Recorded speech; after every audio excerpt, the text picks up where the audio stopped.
তো বস নাই কোনে কি কৰিছে আপুনি একবাৰ চাওকচোন। আজি কাক আপুনি 1 নম্বৰ দিব কাম নকৰাৰ কাৰণে। আজি 1 নম্বৰত ভূমিক আছে। আহক তাকে অলপ চাবাচি।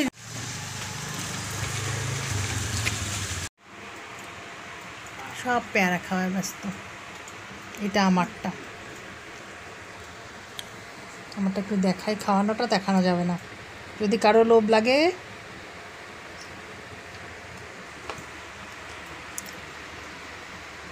ফজরুল গানটা করলো না আজকে। ফজরুল যা ভালো গান করে ফজরুল, ভূপেন হাজারিকার মতো, কিন্তু লজ্জা পায়। রাহুল তুমি গান জানো? জানো না? আমরা আগে গান গাইতাম, আগে কোনো রেস্ট্রিকশন ছিল না। আমি এখানে বানাচ্ছি আজকে নিরামিষ সয়াবিনের তরকারি। এটাকে আমি হিং সম্বাস দিয়েছি আর গোটা জিরে সম্বাস দিয়ে হলুদ লবণ ধনে গুঁড়ো জিরে গুঁড়ো লঙ্কা গুঁড়ো সব কিছু দিয়ে সামান্য একটু চিনি আর সামান্য একটু গরম মশলা দিয়ে তরকারিটা বানিয়েছি। একদম সিম্পল হয়েতে কিন্তু খেতে খুব ভালো হয়েছে, একটু অন্যরকম লেগেছে হিঙের গন্ধটা থাকাতে। তো সবাই বানিয়ে খান। ফুল রেসিপি দেখাইনি আজকে। পাড়ার কালী মন্দির এটা আমাদের। আমি এখন চললাম অফিসে।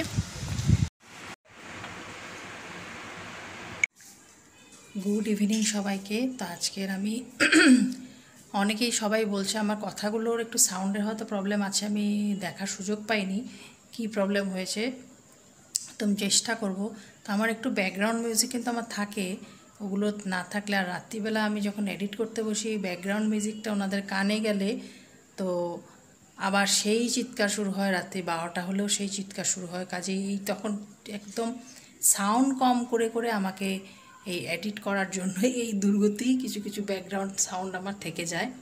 তো আমি যেটা আজকে কালকের দিন আর রাত্রিবেলা বেশি কিছু আমি দেখাইনি, শরীরটা খুব খারাপ লাগছিলো, সেই জন্য রান্না করা ওরকম একটা কিছু করিনি। আর কালকে আমার হাজব্যান্ডের ক্লোজিংয়ের জন্য অনেক রাত হয়েছে আমাদের। তো ওদের ক্লোজিং থাকলে প্রত্যেক বছর মাসেই মান্থলি ক্লোজিংয়ে মানে হ্যাট্রিক শিডিউল যায়। তো তারপর এসে আমার আর তখন আর ধৈর্য ছিল না কিছু রান্না করার, কিছু করিও নি, কিছু দেখাইও নি। গরমে আর পারছি না, একটু মাটির মধ্যে বসলাম, কারণ সারাদিন এসিতে থেকে এসে মানে এই সময়টা খুবই কষ্ট হয়। কিন্তু কথা হলো কি আমার মোবাইলটা তো একটু প্রবলেম হচ্ছে ওদের, সেটার জন্য একটু সাউন্ড ক্যাচিংয়েও প্রবলেম হচ্ছে। আর স্পিকারটা লাগালে একটু দেখেছি তার আমার কর্ড লাগানো, সেটার মধ্যে একটু প্রবলেম হচ্ছে, সেই জন্য আমি স্পিকারটা কালকে একটা ভিডিও করেছিলাম, পরে সেই ভিডিওটাকে আমি আর রাখি না, কারণ একদম প্রচণ্ড রকমের আওয়াজ হচ্ছিল, বিচ্ছিরি একটা আওয়াজ। তো ওই আওয়াজটাতে আরও শুনতে আর বাজেই লাগছিলো। তো আমি তখন সেই জন্য আজকে আমি উইদাউট স্পিকারেই বলছি। তো অনেক সময় কি হয়, আশেপাশে অনেক লোক থাকে পাগলের মতো ভাববে, সেই জিনিসটাকে এখনও ওভারকাম করে উঠতে পারিনি, সেই জন্য হয়তো আমার মোবাইলের চার্জ আবার শেষ সারাদিনের পরে, তো সেই জন্য একটু আওয়াজটাও কমে যায়। তো চেষ্টা করব আমি জোরে জোরে কথা বলার, একটু সাউন্ডটা বাড়ালে হয়তো বা আমার ভিডিওগুলোর আওয়াজটা একটু ভালো যাচ্ছে। তো যারা যারা আমার ভিডিও দেখছে সবাইকে অনেক অনেক ধন্যবাদ। আমি কালকে একাদশীর একটা খিচুড়ি ডালিয়ার খিচুড়ি রান্না দেখিয়েছিলাম। এই খিচুড়িটা কিন্তু আমি শিখি মামির কাছ থেকেই। হ্যাঁ, মামি আজকে আমাকে কয়েকটা জিনিস আবার মনে করিয়ে দেয়, কারণ আমি অনেক কিছু ভুলেও গেছি। কারণ আমার শ্বশুরমশাই যখন মারা গেছিলেন তখন কিভাবে করতে হয়, নতুন এক্সপিরিয়েন্স এগুলো করেছিলাম, সব কিছুই কীভাবে কী করতে হয় অনেক কিছুই আমাদের জানা ছিল না। তো ওই কথা মনে রেখেই আমি বানিয়েছিলাম। তো ভালোই হয়েছে, এবার নেক্সট টাইম আরও সুন্দর করে বানাবো। তো আজকে আমি রান্নাবাড়া এখন দেখি কিচ্ছু রান্না নেই, কালকে একাদশীর জন্য যা ছিল, কালকে তো আর ওগুলো কিছু করিনি, সকালবেলা একটু বানিয়েছিলাম, শরীরটা খুবই খারাপ লাগছিল, কালকে কোনো প্রিপারেশন নেই। তো আজকে দেখা যাক কি কি বানাই, একটু অন্যরকম কিছু বানাবো আজকে ভাবছি। একদম গদবান্ধা খাওয়া খেতে খেতে আর ভালো লাগছে না। অফিস যাত্রীদের জন্য টাইম শর্টেজের জন্য যা কি স্যাক্রিফাইস করছি কিছু কিছু খাওয়াতে, সুস্বাদু কিছু খাওয়া আজকে চেষ্টা করছি একটা বানাতে, তবে একদম বাজিমাত হয়ে যাবে আজকের খাওয়াটা। নিরামিষ আমার ঘরে একদমই চলে না। তো দেখা যাক মন ভোলানো কী রান্না করা যায়। তো আমার সঙ্গে কিন্তু থাকতে হবে সেটা দেখার জন্য। রাত্রেবেলা মুগ ডালের সঙ্গে আমি মূলো ভাজা করেছি, ডোমা ডোমা করে কেটে, এটা আগে ভেজে রেখেছিলাম, খাওয়ার একটাতে আমি একটু গরম করে নিলাম। আর আমার আজকের যে তরকারিটা বানিয়েছি রেসিপিটা আমার অন্য মোবাইলে আছে, আমি পরে একদিন দেখিয়ে দেব। এই আমার সেই ধোকার মশলা দিয়ে বানানো বড়ার তরকারি, খুবই ভালো হয়েছে খেতে, টক ঝাল একটু মিষ্টি মিষ্টি, খুব সুন্দর রেসিপিটা। তো বস নাই কোনে কি কৰিছে আপুনি একবাৰ চাওকচোন। আজি আজি কাক আপুনি 1 নম্বৰ দিব কাম নকৰাৰ কাৰণে। আজি 1 নম্বৰত ভূমিক আছে। আহক আহক, তাকে অলপ চাবাচি দি দিয়ক। ভূমিকে আজি অংকুশ ছাৰ নহয়, দিনজৰা কথা পাতি আছে। এই যে ভূমিক বহি আছে, অলপ চাবাচি দিয়কচোন তাক। আৰু মোবাইলত মানে ভিডিঅ' চাই আছে, এইবিলাকে আজি ভূমিকৰ কাম। ভিডিঅ' চাইছো মই, ভিডিঅ' চাওঁ এতিয়া। আজি কাম একো হোৱা নাই ভূমিকৰ দ্বাৰাই। 25,000 চেলাৰী আদায় দিয়া হৈছে ভূমিকক আজি দ্বাৰাই। দিনটোত কিমান পৰে?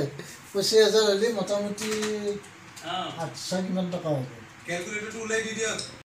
মানে আজি এনেই 3 rupees এনেই দিলে, কোনো কাম কৰা নাই গোটেই দিন। কাম কৰা নাই।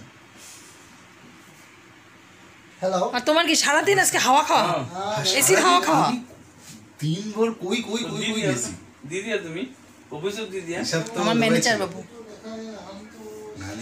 ঠিক আছে না, সারাদিন হাওয়া খাওয়া, এসি, গরমের মধ্যে কোনো জায়গায় যাওয়া যায় না। আজ কই লাভ নাই, কালি দিয়ে দিবা। ঠিক আছে, আজকে সার নাই বুঝো, সব সময় থরি না। আচ্ছা, বলে আজকে রেস্ট ডে। আজকে রেস্ট ডে, সব সময় হয় না। অন্যদিন অন্য ব্লগে দেখতে পারবো আচ্ছা, কার জন্য যাওয়া হয় না। বলেন। আমাদের ম্যানেজার বাবু। আমি কোন ম্যানেজার না, ছোটখাটো মানুষ। আচ্ছা, আপনার দিনটা কেমন গেল আজকে অফিসে? খুব ভালো, খুব ভালো। মানে আরো অঙ্কুশজি নেই, এখন হাল্লা চলছে না অফিসে? প্রচুর হাল্লা, সেই পরিবেশ। সেই পরিবেশ না, বাকিগুলিতে একটাও দিকে নাই। না আচ্ছা, দুর্ঘটনাটা কি, এই যেটা দিয়ে আমি বড়া বানিয়ে তরকারিটা বানিয়েছি, এটা ছিল ধোকলা বানানোর মশলা। আর ধোকার ডালনা বানানোর মশলা যে কই গেল আমি আজ পর্যন্ত খুঁজে পেলাম না। বেশ কয়েকদিন যাবৎ আমার খোঁজবিন চলছে, তো এখন করার কিছু নেই, এখন কিছু তো একটা বানাতে লাগবে। সেই জন্য আমি সেই ধোকলার ব্যাটার যেটা পাউডারটা ছিল সেইটাকে জলে গুলে বড়া বানিয়ে সুন্দর করে তরকারি বানালাম। এবার খেয়ে দেখা যাবে সেটা কেমন হয়েছে। আমার সেই বড়ার তরকারির ফিডব্যাক কিন্তু খুব ভালো, খেতে বলে খুব স্বাদ হয়েছে, ফিডব্যাক পাই। ক্যামেরার সামনে তো কিছু নেওয়া মুশকিল। তো আমি ব্লগটাকে এখানে এভাবেই শেষ করছি, একটু শুয়েছিলাম, আর কালকে আবার নতুন কিছু দেব। এখন আমি বসবো এটাকে এডিট করতে। সবাই ভালো থাকবেন, আর আমার চ্যানেলটাকে সাপোর্ট করা চাই, সাপোর্ট না করলে ভিডিও দিতে পারবো না।